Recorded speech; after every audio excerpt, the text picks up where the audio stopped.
কারো কোনো কোশ্চেন আছে? হ্যালো, শোনা যাচ্ছে? স্যার শোনা যায় স্যার। হ্যাঁ, কোনো কোশ্চেন থাকলে, কারো কোনো কোশ্চেন থাকলে কোশ্চেন করো। আমার টাইম মনে হয় আপ হয়ে গেছিল, এই জন্য চলে গেছে। হয়ে গেছিল স্যার। জি, কারো কোনো কোশ্চেন?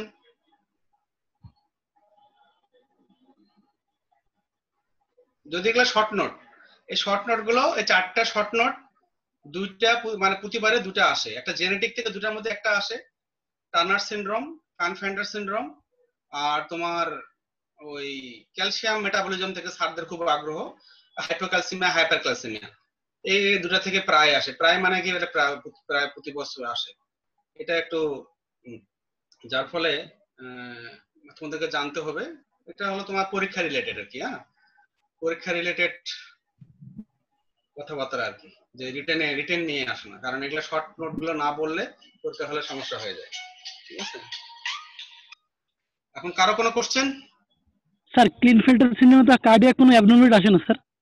না, ক্লিনফেল্টার সিনড্রোমে কার্ডিয়াক অ্যাবনর্মালিটি একদম হয় না তা না, খুব রেয়ার কেসে অ্যাওর্টিক রুট ডাইলেটেশন হয়, খুব রেয়ার। ঠিক আছে, যে টার্নার্সে যেমন একদম মানে তোমার হবেই, the mortality is due to cardiac cause, cardiac root dilatation, rupture of the cardiac aortic root, aortic root dilatation, coronary artery disease, এদের ইসকেমিক হার্ট ডিজিজ অল্প বয়সে হয়। ঠিক আছে, তারপরে বাইকাসপিড ভালভ, মানে টার্নার্সে যেমন কার্ডিয়াক কজটাকে খুব হাইলাইট করা হয়, ক্লাইনফেন্টারে কিন্তু অত হয় না, কিন্তু হয়। আমরা কিন্তু মারমার খুঁজতে যাই, এদের কিন্তু কিছু মারমার থাকে ক্লাইনফেন্টারে। ঠিক আছে, কিন্তু ওইভাবে হাইলাইট করা হয় না তোমাদের। এটা পোস্ট গ্রাজুয়েশনের ক্ষেত্রে কিছু বলা হয়, কিন্তু আন্ডার গ্রাজুয়েট ক্ষেত্রে এরকম দেখবো, ডেভিডসন খুঁজে দেখবো যে কার্ডিয়াক কোনো কথা নেই, যার ফলে এদের কার্ডিয়াক মনিটরিং তেমন প্রয়োজন পড়ে না। কিন্তু টার্নার সিনড্রোমে ইনভেস্টিগেশন এবং মনিটরিং এর ক্ষেত্রে তোমাকে ইকোকার্ডিওগ্রাফি কথাটা লিখতেই হবে। আর কোনো কোশ্চেন? স্যার একজন কোশ্চেন অ্যালকালোসিসে কেন হাইপোগ্লাইসেমিয়া? হ্যাঁ, অ্যালকালোসিসে কেন হাইপোগ্লাইসেমিয়া হয়? অ্যালকালোসিস যখন হয়, অ্যালকালোসিসে আমাদের অ্যালকালোসিসটা কম্পেনসেট করার জন্য ইউরিন দিয়ে ক্যালসিয়ামটা বের হয়ে যায়, একটু কম্পেনসেটরি মেকানিজম। যখন অ্যালকালোসিস হবে, তার মানে কি বাইকার্বনেট বেড়ে গেছে। ঠিক আছে, বাইকার্বনেট শরীরের মধ্যে বেড়ে গেছে, এখন তাহলে তোমাকে বাইকার্বনেটটা রেনাল এক্সক্রিশন করতে হবে। বাইকার্বনেট অ্যালোন যাইতে পারে না, ও ক্যালসিয়াম কার্বনেট হিসেবে যায় ইউরিন দিয়ে। ক্লিয়ার করতে পারছি যে ও বাইকার্বনেট ইউরিন দিয়ে যাবে, কিন্তু ও একা যেতে পারে না ইউরিন দিয়ে, ওর আবার সঙ্গী সাথী লাগে।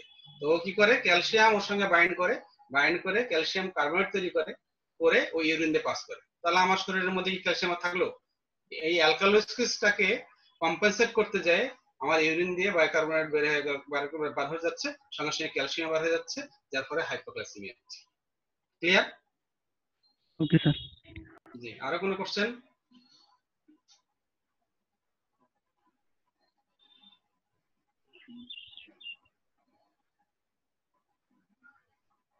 আচ্ছা, যদি কোশ্চেন না থাকে তাহলে মনে হয় আজকের মধ্যে একটা শেষ করতে পারি, আরেকদিন একটা সময় দিতে হবে তোমাদেরকে। হ্যাঁ, আচ্ছা ঠিক আছে স্যার, আসছো স্যার। Okay sir.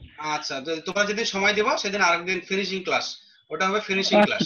ঠিক আছে, জি স্যার। ঠিক আছে আচ্ছা তাহলে। স্যার। হ্যাঁ, খোদা হাফেজ। হ্যাঁ, ওকে স্যার। ওকে, নমস্কার। সালাম আলাইকুম স্যার। ওয়ালাইকুম আসসালাম।